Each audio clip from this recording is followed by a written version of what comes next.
Olá, muito bom dia para você, ligado aqui na TV Candidez. Está no ar o programa Espírita Nova Era, uma realização da AME, Aliança Municipal Espírita de Divinópolis, com a coprodução do CEP, Centro de Estudos e Pesquisas Espíritas, também de Divinópolis. A mensagem consoladora e esclarecedora da doutrina espírita em forma de luz e aprendizado neste momento de bate-papo aqui na TV Candidez. Recebendo hoje no estúdio nosso amigo Marcos Pessoa, ele é de Nova Serrana e está conosco aqui hoje podendo falar sobre um assunto muito importante que é o homem de bem. Como podemos nos tornar homens de bem? E essa é uma visão da doutrina espírita sobre esta questão. Ele vai trazer esse conteúdo para nós hoje aqui neste bate-papo. Bom dia, Marcos. Bom Seja dia. bem-vindo. Obrigado. Que Jesus o abençoe. Obrigado. Bom dia a todos. Marcos, para iniciarmos aqui, quem é o homem de bem? Eurípides, a gente tem lá no capítulo 17, né, do livro O Evangelho segundo o Espiritismo, Sim. né, um tópico do Evangelho segundo o Espiritismo. E eu gostaria de ler aqui na íntegra o que Kardec coloca, né? Sim. No início, quando ele vai falar do homem de bem. Ele vai dizer o seguinte: o verdadeiro homem de bem é o que cumpre a lei de justiça, de amor e de caridade na sua maior pureza. E a partir daí, ele vai começar a dar exemplos, entende? De Sim. coisas que o homem de bem faz. Sim. Vai dar um modelo, né? Ele vai criando um modelo ali, falando para nós isso aí.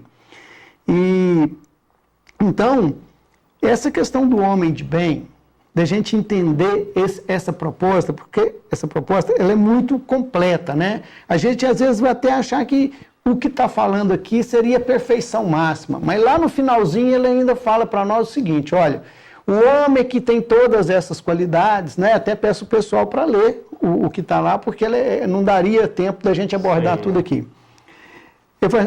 Ele, né, não são todas essas qualidades que compõem o homem de bem, mas ele conduz às outras, ou seja, além de tudo que ele vai colocar aqui, né, que são grandes qualidades que as pessoas deveriam ter, que nós deveríamos ter, ele vai colocar que ainda existem outras, né? E ele vai colocar que o homem de bem também se esforça por se melhorar. Então aí já dá também uma visão seguinte, que o homem de bem, ele não é o homem completo, ele não é o homem perfeito, né? Ele é um homem que está em busca e tem consciência dessa busca, dessa perfeição.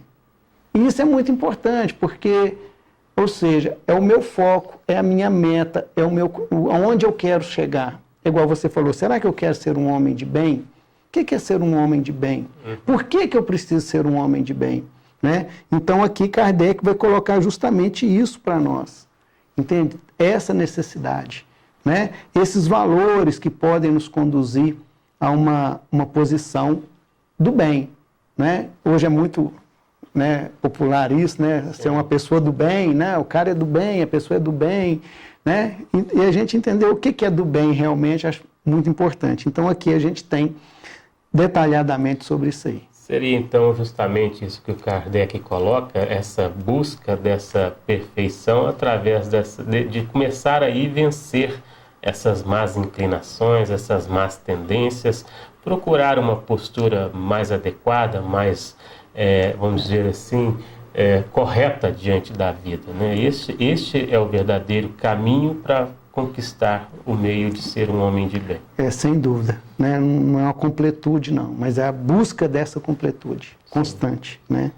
Então, bem colocado pelo Kardec, né? Então, quando Jesus não aceita o título de bom, né? Quando ele fala, vós és bom, e ele bom, na verdade, é o Pai, né? E eu sou, como ele coloca, vamos colocar o termo bonzinho, para a gente entender este meio de buscar melhorar, como Cristo nos convida através do Evangelho. Essa passagem é interessante, né?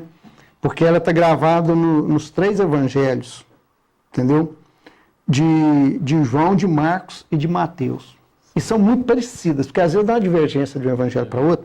Expressão, né? Em Marcos está em 10, 18, né? Em Lucas 18, 19, né? E Mateus está no capítulo 18 também, logo no começo. Mas lá está lá na passagem que é do jovem mancebo. Sim. É um jovem que vai interrogar, um jovem rico, né, que vai, parece que Lucas vai falar de um príncipe, que vai interrogar Jesus, né, sobre o que ele tem que fazer para herdar a vida eterna. Entendeu? E ele diz o seguinte, né, bom mestre, né? Então ele fala para Jesus, bom mestre. E Jesus vai falar para ele o seguinte, por que me chamas bom? Ninguém é bom senão um, que é Deus. Então a gente vai entender o seguinte, Jesus vai dizer que essa qualidade da bondade é uma qualidade divina. Mas aí, por outro lado, entende? Sim. Tem uma passagem, né, onde Jesus também, ele vai dizer o seguinte, em João 10,14, que é o bom pastor. Ele fala o seguinte, eu sou o bom pastor e conheço as minhas ovelhas, e das minhas ovelhas sou conhecido. E depois, mais para frente um pouquinho, no 14, me parece, ele vai refrisar isso, né? Ou antes ele fala do bom pastor. Então, ele se diz bom. Aí eu pergunto, gente, mas por quê? Que num determinado momento Jesus fala, né? Bom só há um que é Deus, e no outro momento ele vai falar, eu sou o bom pastor. Será que Jesus está se contradizendo? Aí isso é complicado, né, da gente entender. Por que ele não aceita? É uma questão de profundidade, entende? Porque qual que é o sentido da palavra bom e o que aquele jovem queria de Jesus? Então, quando o jovem coloca bom, ele coloca na condição da compreensão humana, dos valores humanos, certo? E mais, ele coloca num tom bajulatório. Né? Você, toda vez que alguém bajula alguém, você quer algo em troca. Então, ou seja, aí ele já desarma o jovem, falando, eu não sou bom, bom só o Pai que está no céu, né? Que é Deus. E aí depois ele ainda vai falar, né? Não matarás, não o jovem fala, eu faço tudo isso, né? E né, se eu faço tudo isso, eu falo o que ele deveria fazer para herdar a vida eterna. Aí Jesus fala, então, se você faz tudo isso, vai e vende tudo que você tem e me segue. Ou seja, ele coloca ele em xeque ali, que ele estava realmente demonstrando uma condição de uma bondade, de uma coisa que ele não sabia, que ele não conhecia. Já na outra passagem, quando ele diz, eu sou o bom pastor, aí a gente vai pegar lá na doutrina, na questão 625 do Livro dos Espíritos, quando fala que Jesus é guia e modelo, né, a observação de Kardec. Ele vai falar o seguinte, que Jesus, né, é o tipo mais perfeito que Deus tem oferecido ao homem, porque ele sirva de guia e modelo. E a doutrina que ele trouxe, que é o Evangelho, a expressão mais pura da lei do Senhor. E quando a gente vai estudar o Evangelho, a gente precisa entender isso, que hora que Jesus se coloca como um espírito, e que hora que ele se coloca como uma representação dessa lei. Porque ele não escreveu nada. Sim. Então, nesse momento, quando ele fala, eu sou o bom pastor, ele, o Cristo, não, ele é a mensagem. Entende? Então, a mensagem que ele trouxe, que é a mensagem de Deus, essa é boa. Né? Esse é o bom pastor. Entendeu? Mas na condição daquela, né, daquela bajulação, vamos dizer assim, né, ele não aceita. Entendeu? E no sentido de pastor, a gente sabe que naquele tempo ele falava por parábolas, e a questão da parábola se refere que o bom pastor, as ovelhas o seguem, né? Então ele quis dizer nesse sentido, o caminho é comigo, né? Vamos colocar assim, seguem-me que encontrarão a felicidade, vamos colocar nesse sentido. E aí, quando ele coloca a expressão bom mestre, obviamente, como você colocou, uma bajulação, no sentido assim de querer testá-lo também, porque houve essa questão da conversa nesse sentido, né? Vamos testar ele aqui agora, vamos ver quem é ele de fato, né? O que ele vai nos colocar.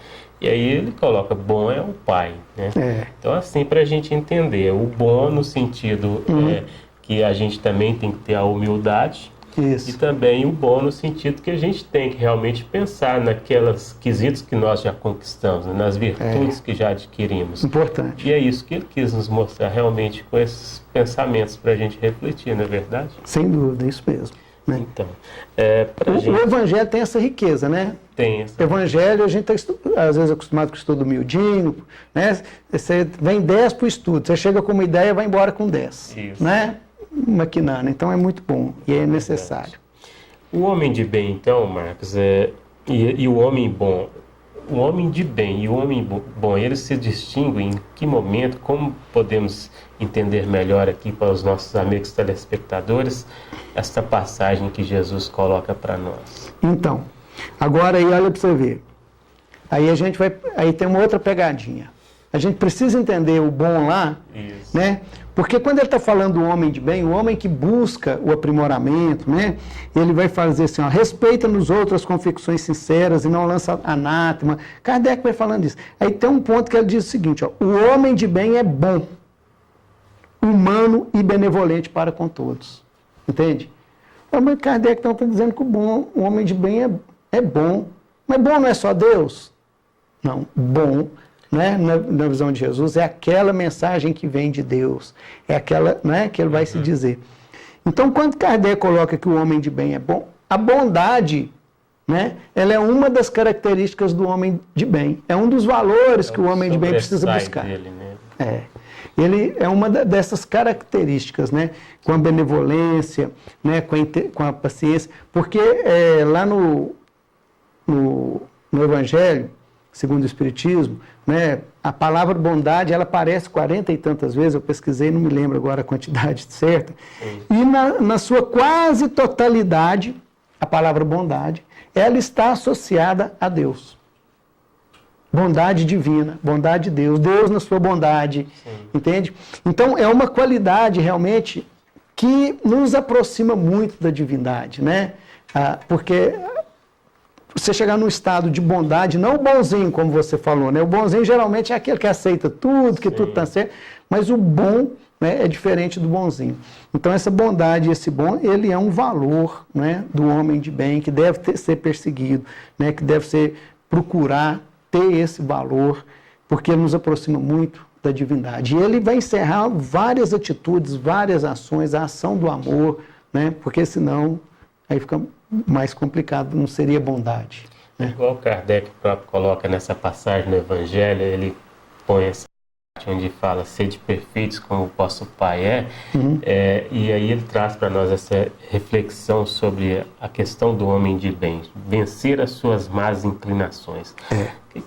São tantos assuntos para a gente poder analisar e refletir sobre essas más inclinações, né, Marcos? Principalmente quando o próprio Cristo nos convida, né, até a amar os inimigos, a fazer pelo outro aquilo que seria necessário, que a gente quisesse que fosse feito por nós, né? Então, isso já é o passo do verdadeiro homem de bem. Sem dúvida. Sem então, dúvida. Há um passo muito maior para a gente poder vencer. Então, assim, o que mais você pode nos trazer dessa mensagem do Kardec, dessa passagem do Evangelho, sobre esse conteúdo tão importante para a gente pensar e refletir mesmo sobre o verdadeiro homem de bem? É a visão, né, Eurípides, que a gente faz do mundo, das pessoas, entende? Né, porque esse sentimento de bondade, ele nos aproxima, ele nos faz ver o bem em tudo, as coisas boas, a bondade da vida. Francisco de Assis, né, no livro do Miramês, a gente vai estudando, e mesmo as pesquisas que a gente faz aí sobre Francisco de Assis, então ele se casa com a senhora pobreza, né, era a regra única lá dos franciscanos, era a pobreza, né? E ele fala que a pessoa comum, certo? A pessoa do meio comum, ele aceitava, ele se aproximava das pessoas, né? Porque não só das pessoas, mas como da natureza, né? Tem o poema dele, Irmão Sol, né? Então, Irmão Vento, Irmão Sol, Irmão Lua, na música do Padre Zezinho, né? E então, o Francisco de Assis, ele tinha essa visão, né? Que é a reencarnação de João Batista, que era o predileto de Jesus, que era do sentimento mais nobre, né? O espírito dos mais preparados. E talvez o espírito mais preparado que teve aqui depois de Jesus, né? Então, esse sentimento de bondade, ele vai nos aproximar uns dos outros, entende? Essa visão.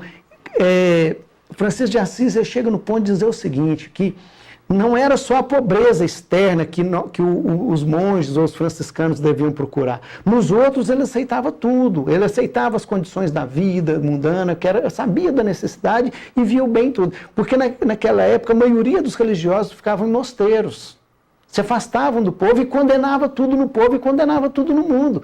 E Francisco modifica essa visão da época, de ver a beleza divina, de ver a grandeza da vida em todas as coisas, né? Então é o sentimento de bondade. E ele fala o seguinte, não é só a pobreza externa, mas a pobreza interna, que eu acho que é uma coisa que nós não conseguimos compreender, principalmente nós espíritas, que ele fala que você deveria ser pobre intelectualmente, moralmente e espiritualmente, porque isso te afasta dos demais, as divisões da inteligência, da moral. Você entende? Sim. O nível que o espírito chega de compreensão, né, de aproximação através da bondade desse sentimento divino, porque era bom. Então, quando chega nesse estado, o que importa é a bondade, é o amor, é o carinho, com tudo e com todos, né? As coisas perdem valor até a evolução espiritual, porque aquela ele já obteve, ele já tem, ele já está naquele nível, né? Muito bom. É profundo isso, eu estou pensando ainda, estou estudando. É igual naquela historinha com o Chico Xavier, que o ladrão vai lá para roubar lá à noite e o Chico deixa ele levar as coisas, ainda pede para ele sair pela porta para eles não acharem que ele estava lá roubando. Né? Mas não é, cara. Isso é realmente a bondade. Mas não é isso. Imagina isso hoje no nosso lar, hoje nós ali achando que uma pessoa dessa vai adentrar a nossa casa, qual é a condição que a gente estará de esperar por ele, né? Hoje você vê uma pessoa que às vezes você não concorda com a ideia dele, e ele sofre um revés na vida, né? E a gente, bem ou mal, cara, você faz merecido, né? Quem planta vento colhe tempestade, por aí. Mas a gente não consegue se colocar na condição do outro, independente da ideia que ele tem, do que ele manifesta, se ele gosta de você ou não, se ele é uma pessoa boa. Mas a gente não tem condição de colocar no outro e ver que às vezes ele está sofrendo, e se ele está sofrendo, ele merece, né? Pô, o que está passando o outro lá? Está doente, está sofrendo, ele causou isso, não importa. O bom samaritano não pergunta para o outro que foi assaltado o que é, não. Ele chega lá e socorre. Independente de quem seja, realmente é o que ele faz, né? Fazer ao outro sem olhar a quem, né? Essa é a proposta que você colocou do bom samaritano. Isso. E é um verdadeiro homem de bem. É que ele é. Né?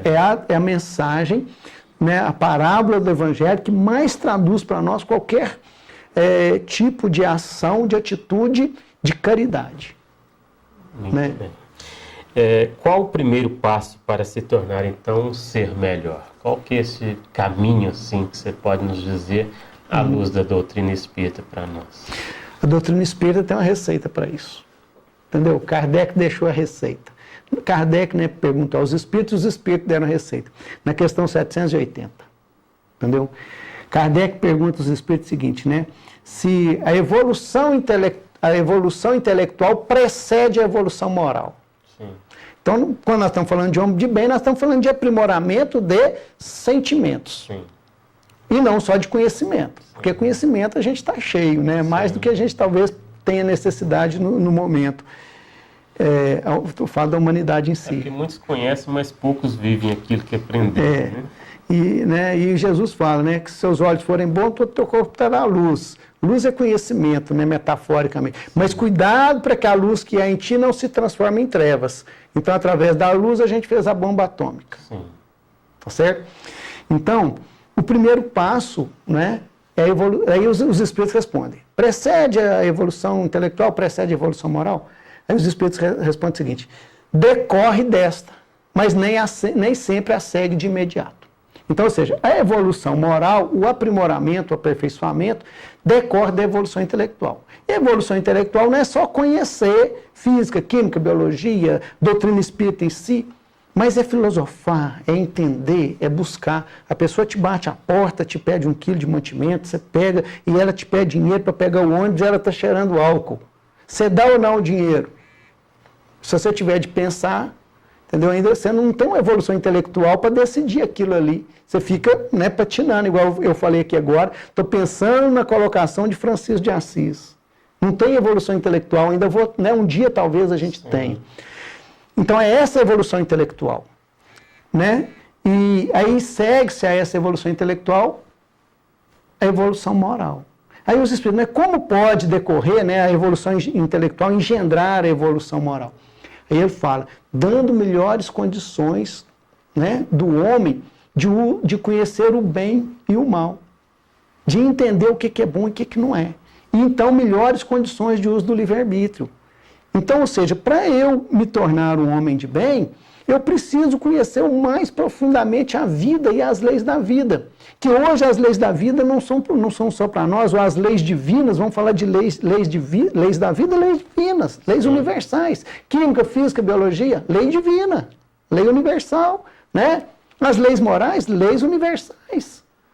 Não é? Como que eu me relaciono com você, com as coisas, com o mundo?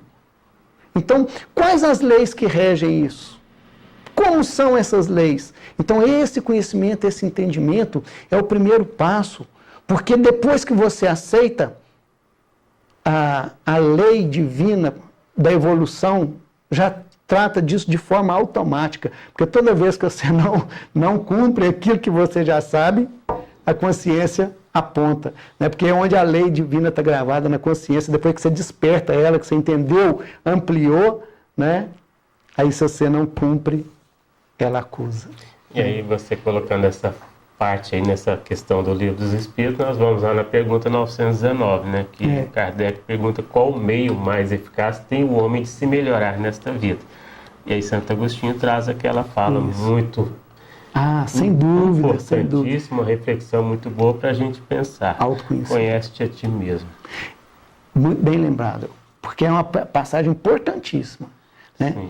Agora, se eu não tenho um cabedal, né, para eu refletir no que eu tenho feito, que é isso que eu faço, né? Todo dia, quando eu deitava, eu olhava o que eu tinha feito. Agora, né, se eu achar que isso aqui não é tão mal, isso aqui não é tão ruim, eu não vou ver. Não é isso? Então, para chegar lá, tem que ter um espaço. Como se a gente tivesse duas caixinhas aqui. Isso aqui foi legal hoje, isso aqui não foi. Qual que está pesando mais na balança? Agora, o problema é eu separar, né? O nosso erro nunca foi de pesar, mas o nosso erro até hoje é o seguinte, a falta de conhecimento para separar o que eu ponho na caixinha do bem e o que eu ponho na caixinha do mal. Né? Que às vezes aquele ali, né? Porque o que a gente punha na caixinha do bem antigamente, hoje a gente não coloca, não. Né? Hoje, aqueles valores de antigamente, hoje está em tudo para outra caixinha, né? Entendeu? E a gente tinha certeza que estava certo, cara. A gente queimou muita gente na fogueira.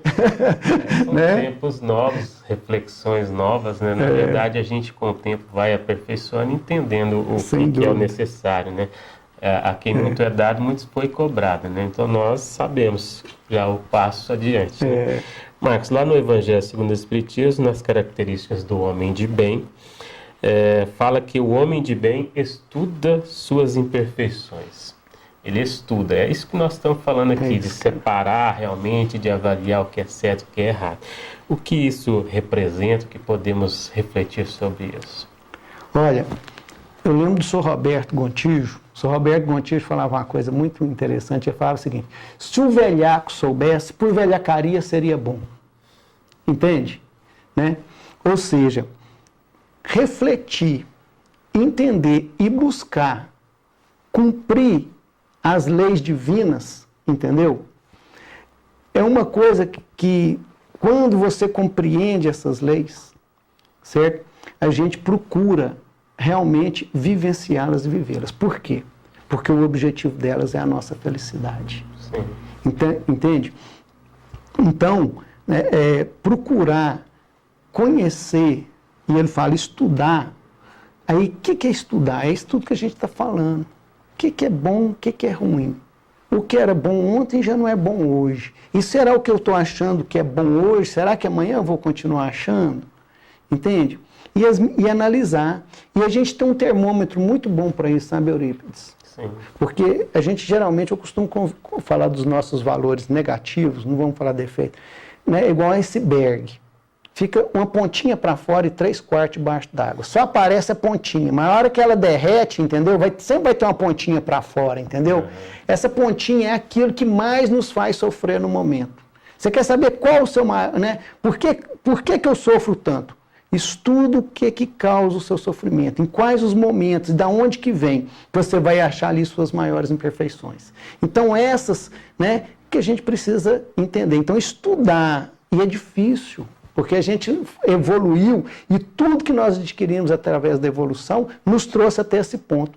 Então a gente entender, né, aquilo que está errado na gente, tem que estudar. Sim, e não é estudar em catedrais, né, filosóficas, mas estudar a vida. Por isso que a doutrina do Espírito tem a parte a científica e a religiosa, né? Porque precisamos estudar, entender a vida, ampliar de tudo, né? E saber de tudo, um pouquinho, né? Porque aí a gente vai ampliando os horizontes e vai estudando.